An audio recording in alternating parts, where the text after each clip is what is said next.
তোমার কাছে আমি যে কবিতা শুনেছি এখনো পর্যন্ত, তাই আমার কাছে কবিতার সার্থক আবৃত্তি।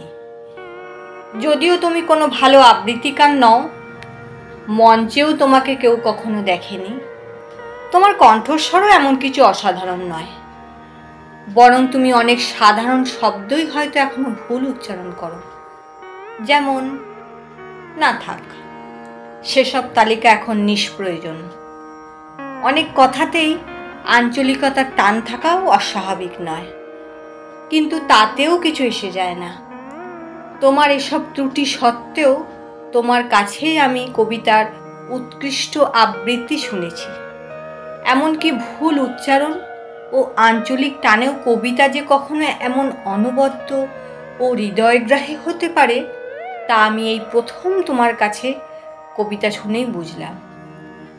কবিতা যে কতটা আবৃত্তিযোগ্য শিল্প আর কতখানি মন্ত্র আকুল করা ভাষা, তাও আমি এই প্রথম প্রত্যক্ষ করলাম যেদিন তুমি আমার কানের কাছে মুখ এনে একটি কবিতা শোনালে। সেদিন থেকেই বুঝলাম কবিতার সার্থক আবৃত্তি আসলে বুকের ভেতর, কেবল তুমি সেই আবৃত্তিই করতে পারো।